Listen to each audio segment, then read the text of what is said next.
Could movies change your perception? Welcome back to Movie Ling Ling. Today's movie named Lover. This is a love story that based on a true story.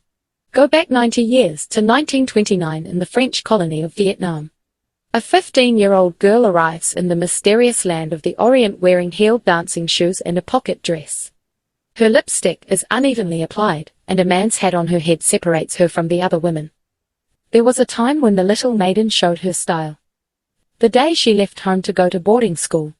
On a boat ride through a tributary of the Mekong. A big black sedan was on board. Men got out of it and asked her out.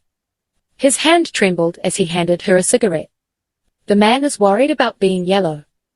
Because in the colonies, the white man was much more noble than the yellow man. The man speaks politely. He's Chinese. His family is one of the big families that control real estate in Vietnam. The girl accepted the man's invitation. She let him drive her to school. It's the first time she's ever gotten into a stranger's car. She lied and said she was 17. The man told the girl he was 32. He had just returned from studying in Paris. The smoke shows the playboy's leisure. He compliments the girl on her beauty. The girl knows he's trying to impress her. She is flattered and lets his hands touch her. The moment her hands touched, she felt the warmth of a man's scent. It was like an electric shock. From that moment on, a new destiny unfolded before her. Before she met the man, her life was like a puddle of stagnant water. She went to school in Saigon. She ate and lodged with local girls from poor families. The school trains them to be nurses, sent to the local infectious disease hospital, took care of patients with leprosy and malaria, spent her days with the dead. She heard it from her only white friend at school. There was a girl at school who stood under a street light every night and walks off with a different man, like a whore. The girl thought, instead of being a nurse, she'd rather be a whore than a nurse. She didn't like school. She didn't like home. Her parents moved to Vietnam from France before she was born. Her father died when she was 7. Her mother's investments failed a few years ago. The family fell into poverty. Since then, her mother has been in a state of despair and madness. She'd spend her days either dead or screaming at the girl, or she yells at the girl. The girl has 2 brothers. The oldest brother was a violent man. He lost his temper when people didn't get his way. The girl and her 2 brothers are afraid of him. He's addicted to gambling. He stole money from the family. He went out to smoke opium. Mother always turned a blind eye.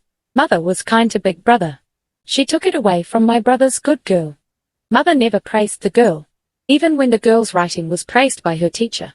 Mother said it was useless. Why don't you go study math? The family hated and feared the girl.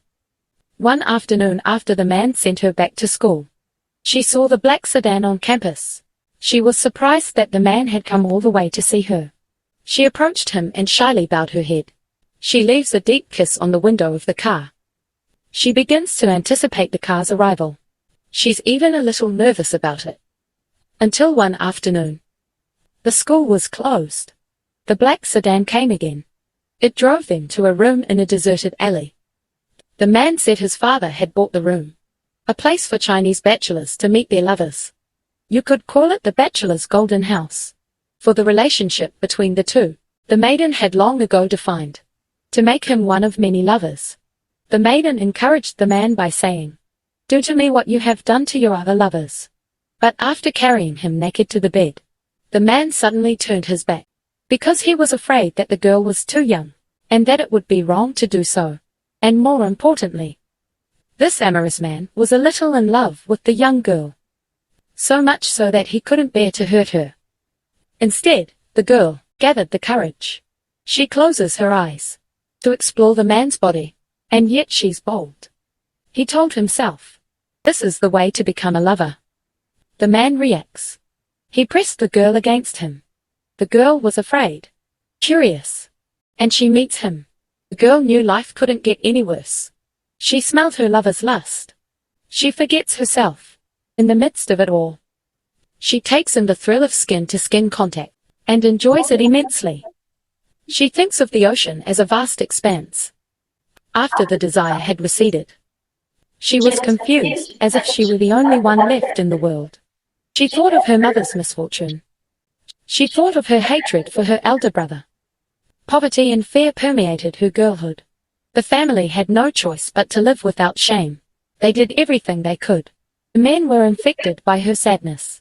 Said they wanted to take her away from the family and take her far away, but the young girl knew it was impossible. She was too young. She asked the man to do it. She felt as if that's how men live. There was nothing else to do but make love. The girl did remember. 50 years later, she remembers the man's name.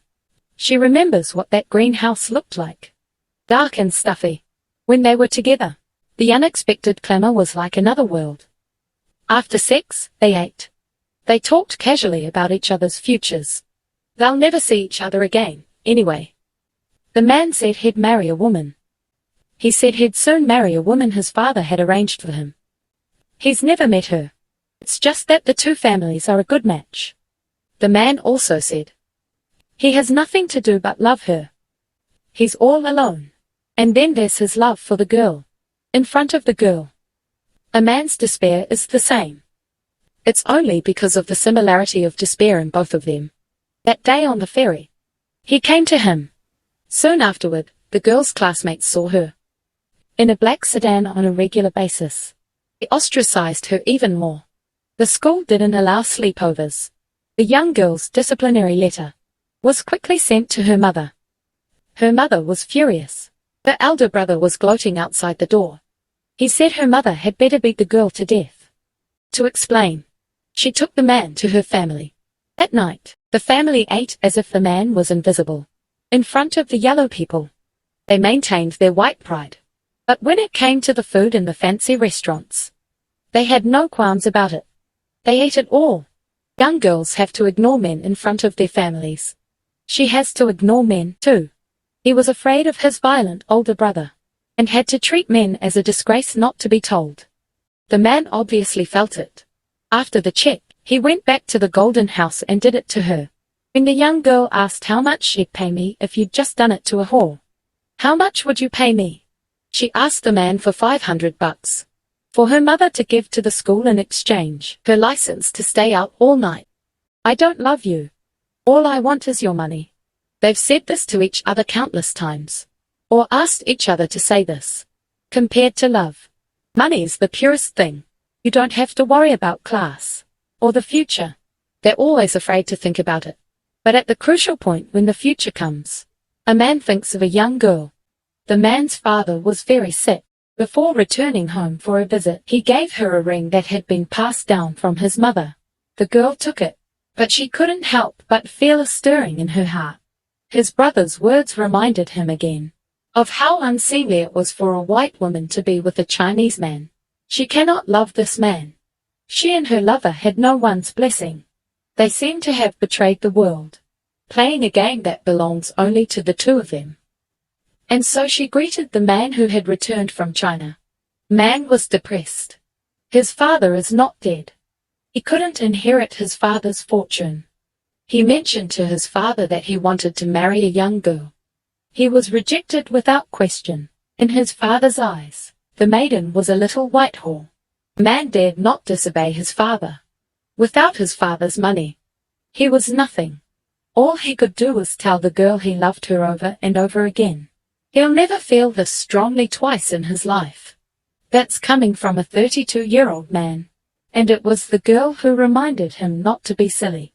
And even though she said she didn't expect anything, her heart sank. She always thought of her mother. Mother's investment failed. Because she was cheated by an employee of the Bureau of Land Management. She bought a piece of flooded field. Mother invested everything she had in the family. But in the end, the sea swallowed it all. Because it was a scandal. The whites looked down on them. They didn't fit in with the locals. They lived alone. Her fate was so similar to her mother's. She was alone and desperate in the wilderness of life. But she was different from her mother. She seeks a little happiness. To make herself less sad. There was a wind on the beach at dusk that day. A man put a coat on her thin body. The man looked at her. She looked away. The man was never the same after that. He smoked opium every day in the gold room. He said he was dying of love for a young girl. In the meantime, he helped pay off his brother's opium house debts, and sent his brother back to France, and helped his family, and paid all the expenses for his family's return to France in the near future. Farewell to the elder brother. Mother's soul seems to have just flown back. She smiled at the young girl with a mocking smile, at the girls and her own fate. Not long afterward, man followed his father's order and got married. Maiden went to see him. There was a great deal of pomp and circumstance. The man saw him in the crowd, but they avoided each other. When the bride was being received, the man looked at her again. The girl's lips were parted. She wanted to speak, but in the end she didn't. She remembered that she and the man had promised. She promised to meet him at the Golden House after the wedding. She went there as promised. But the house was empty. The furniture had been removed. Naturally, no one was there. She watered the dead bonsai as usual. She knew there was no hope. But still she did it, because she wanted to.